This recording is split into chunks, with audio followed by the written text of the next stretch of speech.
Hey, hi and hello. Welcome back to the channel. My name is Chris and I appreciate you stopping by. Now, today we are still hanging up here in Canada, Edmonton, Alberta to be exact.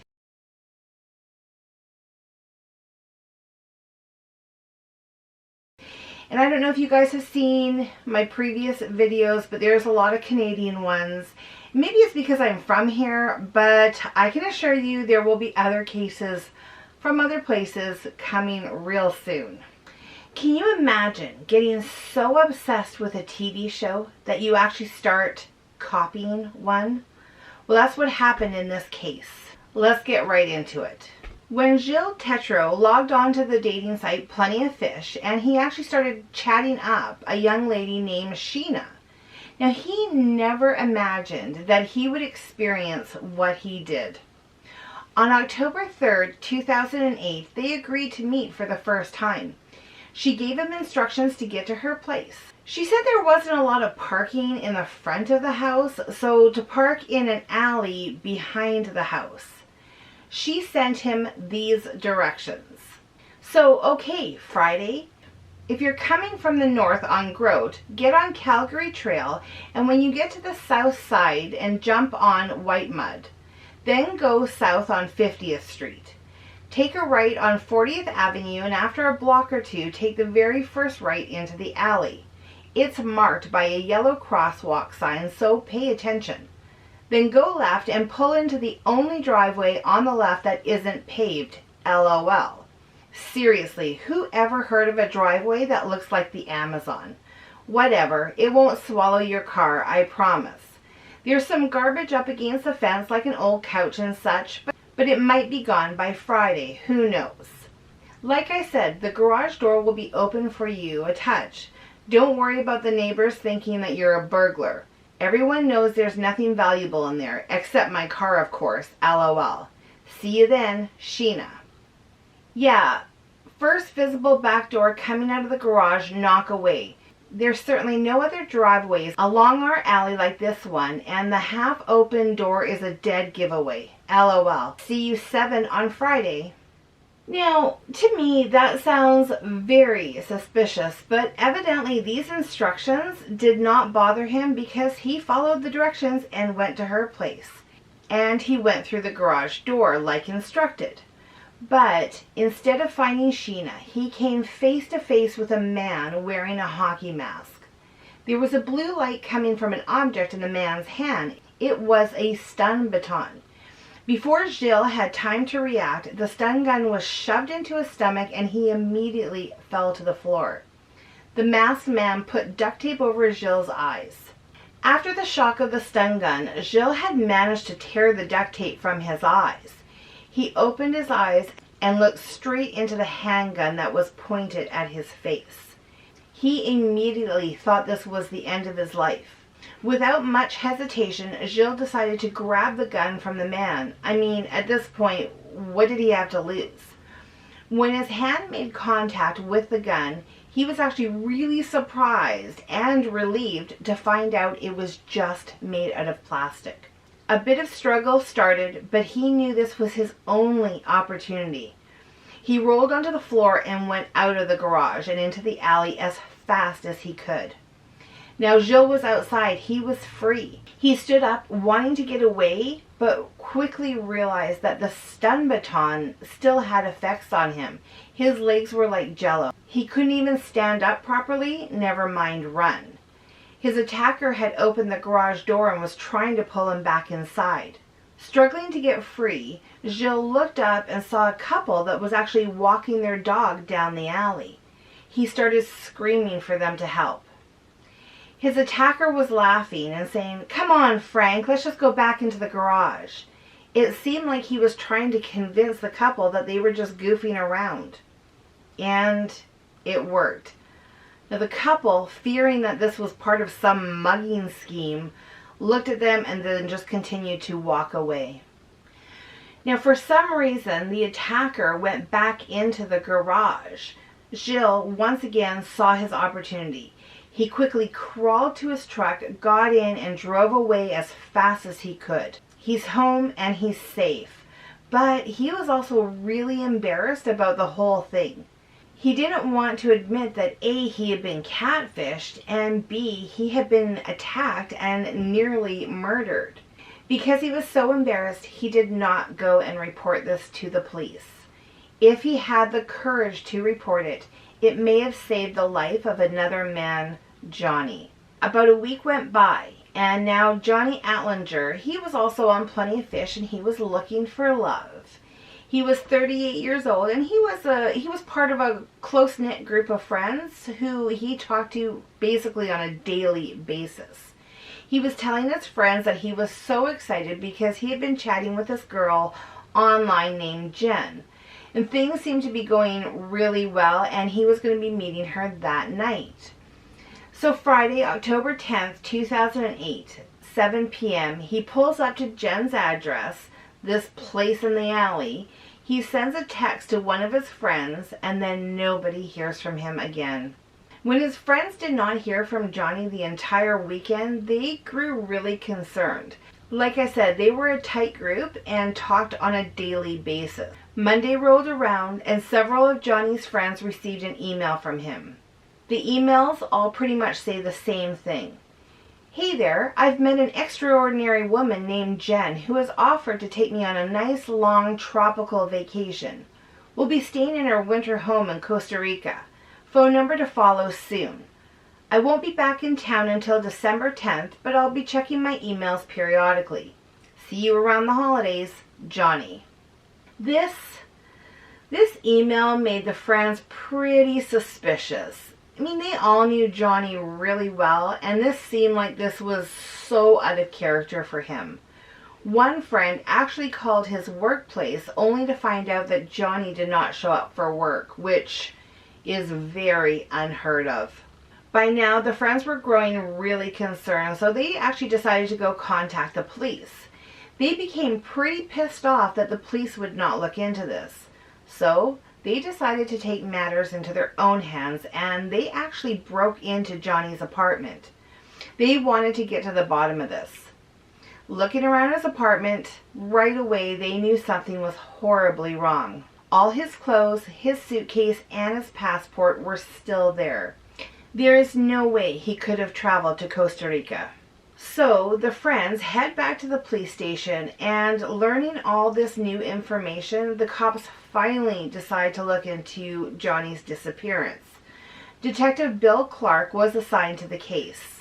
Now the detective had a great start. Since the group was so tight, Johnny had told his friends of the address where he was going to be going. So, of course, that's where the detective started. Now, the house was a rental, and it was being rented by a young man named Mark Twitchell. The police contacted him and brought him in just for an interview. Now, Mark Twitchell was born on July 4th, 1979, and at the time of this crime, he was 38 years old. He was married to a second wife, and I believe he had a child, although there was a lot of discrepancies in the research that I was doing, and I could not confirm this, so I wasn't quite sure.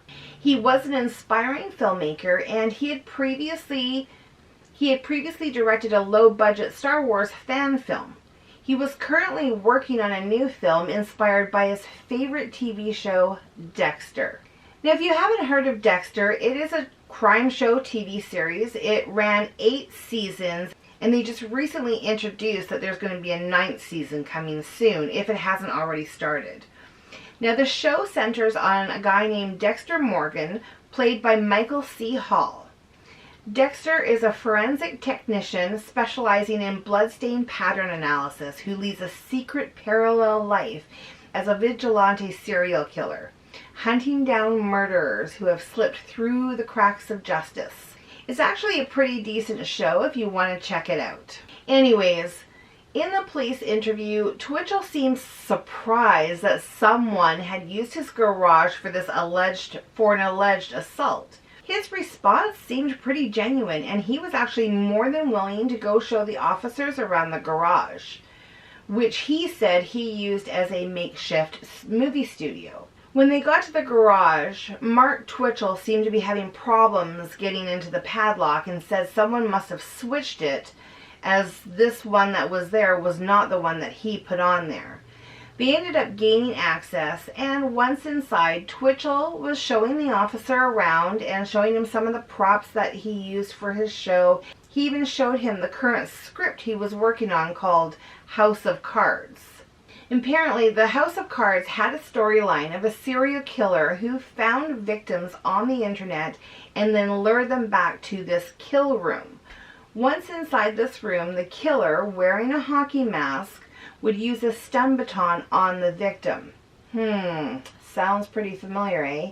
But you gotta remember, Gilles, the first guy, the first victim, had not gone to the police after the incident. So the police were actually unaware that the script was actually being played out in real life. So with no information about Gilles, no body, and no evidence of a murder with Johnny, police couldn't hold him. They had to let him go. And you think things are bizarre at this point? Well, check this out. Twitchell, who could not leave well enough alone, actually sent an email to the police. It was titled, "More Information That Might Be Useful." Now, in this email, he said he suddenly remembered that he bought a car from some guy at a random gas station.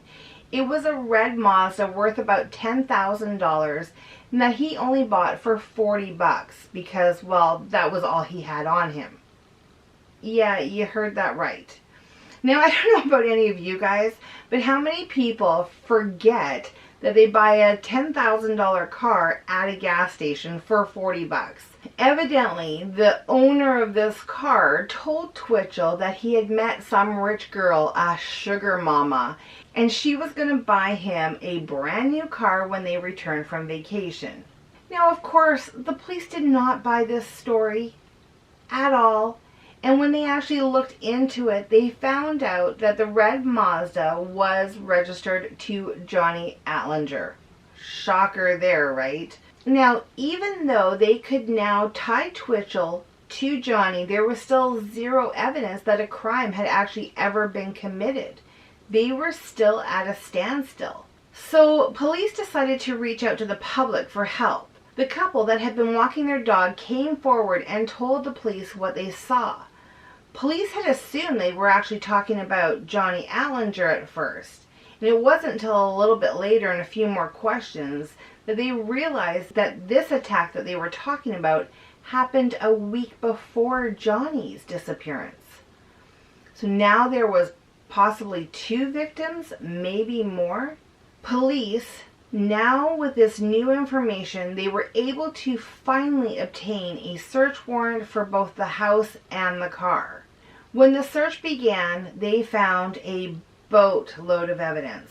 Not only did they find all the items that were used, the hockey mask, stun baton, the duct tape, they found blood. Lots of blood.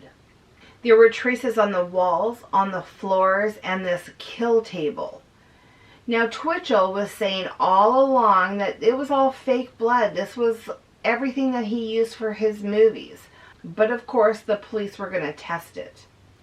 Searching Twitchell's laptop, they found the most significant piece of evidence in the deleted files. They were able to retrieve this file titled SK Confessions. SK Confessions by Mark Twitchell. This story is based on true events. The names and events are altered slightly to protect the guilty. This is the story of my progression into becoming a serial killer. Like anyone starting out in a new skill, I had a bit of trial and error in the beginning of my misadventures. Allow me to start from the beginning, and I think you'll see what I mean. I don't remember the exact place and time it was decided to become a serial killer, but I remember the sensation that hit me when I committed to the decision. It was a rush of pure euphoria. I felt lighter, less stressed, if you will, at the freedom of the prospect.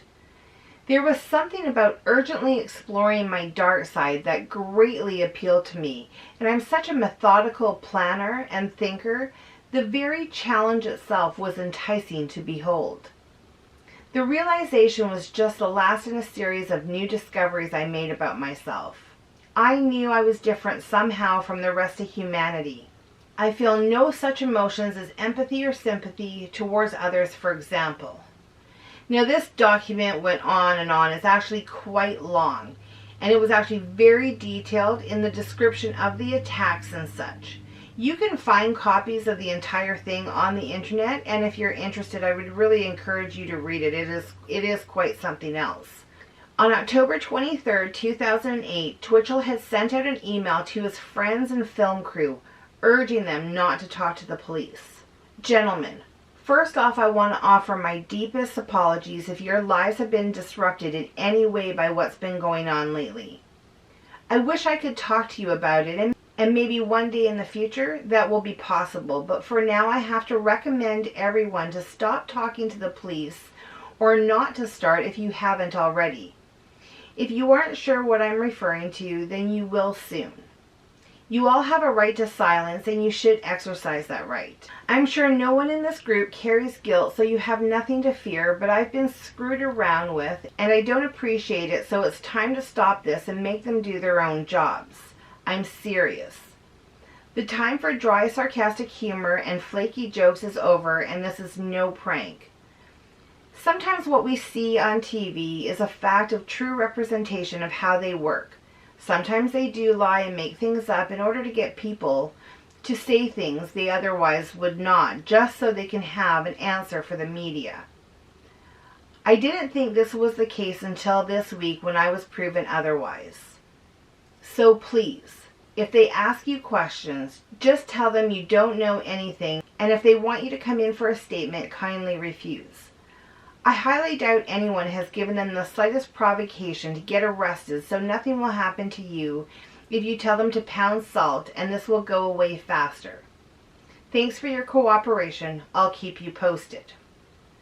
Mark Twitchell was arrested on October 31st when the DNA results came back.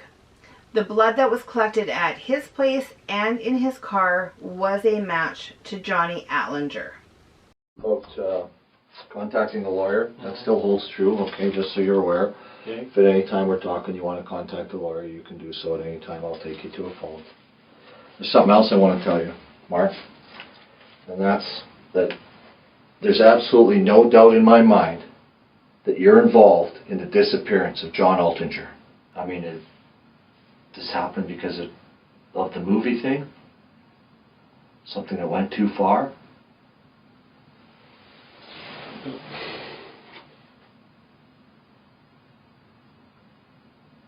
I have no idea what the hell is going on. Well, what don't you understand? We have a fellow who's missing. We know he's been to your garage. We've talked to all the neighbors now. The neighbors saw you changing the lock when you gave your version of events to Detective Tabler last night. Your version of events was different than what you told me today. Like I said, I don't think you're a bad guy. You seem like a decent guy. You got a wife. You got a small child. You're trying to do the best. I don't think, I don't know, but I don't think you're doing that well financially. I think it's a tough life what you're in. You're trying to do your best, but something went wrong. Maybe you were just trying to make a better movie. I don't know. You are definitely not a dumb man. You know very well that you don't buy a car that's worth over $10,000 from someone for $40. That part of your story is just lie after lie after lie. Specifically, do you remember talking to the constable last night? Specifically, you talked to the constable last night. He specifically asked you 3 or 4 times, do you remember seeing a red car any time around your garage, anything? No, officer, I don't remember anything about a red car. Yet now, and you never mention that to Detective Tabler. Not once do you mention a red car or buying a car off an individual you didn't know for $40 while he's asking about the disappearance of a guy who's seen it at your garage. And it's obvious why you didn't mention it, because you had something to do with his disappearance. I'm telling you that you're involved in this disappearance and you sit there and say nothing. You're involved over your head in this. Is anything that you're saying genuine, or is this some sort of tactic? Police were convinced that the SK Confessions document found on Twitchell's laptop was actually a true account, and only the names of the people involved were changed. So once again, they went to the media in hopes to find the first victim. November 3rd, 2008, Gilles Tetreault sees the media report and finally comes forward. His story matches almost word for word of the attack written in the SK Confessions document. He must have grabbed me, and we started struggling. Oh, and I'm guessing during this, that's when I'm like, okay, I got to try to fight. And that's something I missed, or actually. I tried punching him too, but I was so weak. And I remember trying to punch him, and I know I can't hit this mask because that's going to hurt my hands, so I'm trying to punch him in his chest. And I'm thinking, man, why am I so weak? And my punches aren't, I feel like I'm not doing anything, and it's like my punches are so weak. And then, so I realized, okay, I'm punching him, I'm not going to do anything. He's way bigger than me, and can't do anything. So then I started trying to kick him in the but I tried a few times doing that. Did you get him? No. Did you hit him? No, couldn't. And did he hit you? No. What about kick you? He tried, but I swerved as well.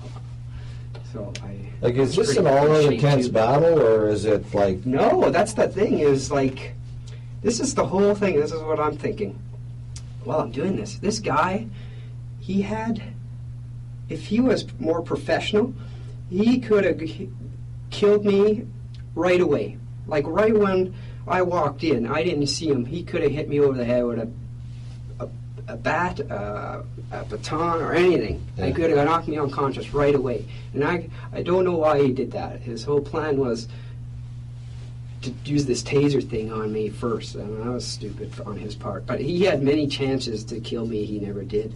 So he had that's why I thought afterward all this happened, he had a bigger plan for me. I thought maybe he was going to handcuff me and take me somewhere and do something. So you're now trying to punch him, you feel weak, you're trying to kick him, you're not connecting. Yeah, that's when he goes, well, since you're not cooperating, this is the way it has to be now. And then he starts punching me in my left side of my face. And for some reason, again, it would have been more effective for him to punch me in the nose, the eyes, you know, something. Because if he'd punched me in the nose, I'd have been down, right? But he was punching the side of the head, trying to get my temple or knock me unconscious for some reason. I'm not sure, but... Tell me about the struggle. Tell me about the struggle with the gun.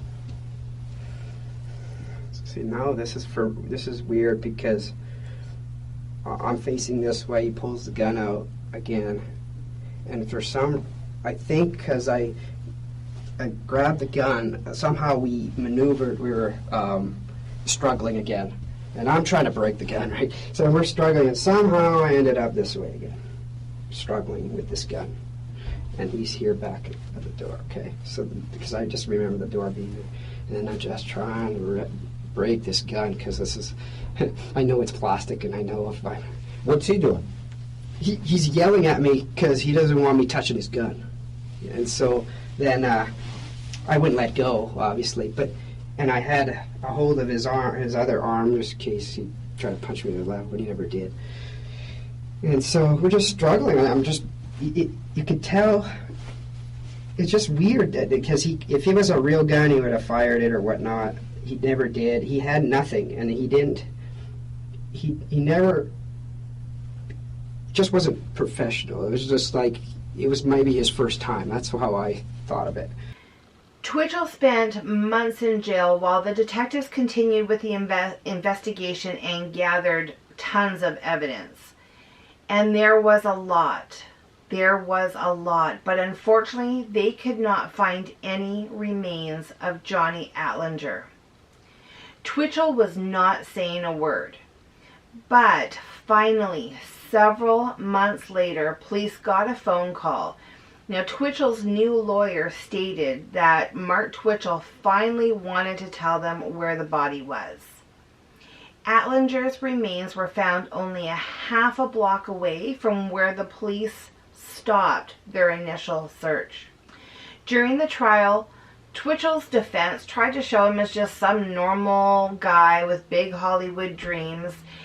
They said that his only plan was to lure men into the garage just to scare them, hoping that their story would be good for publicity.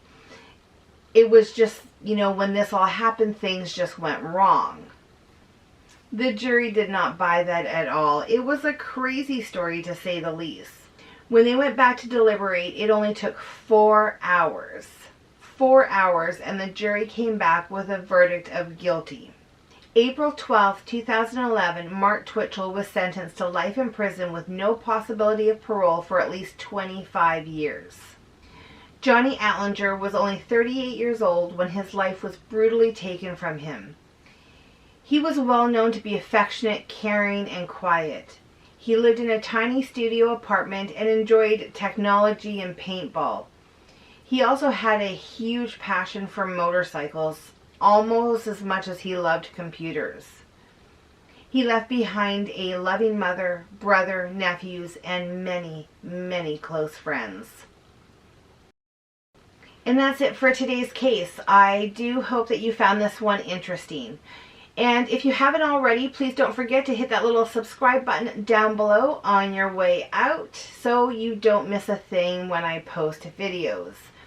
Be well and stay safe. Until next time.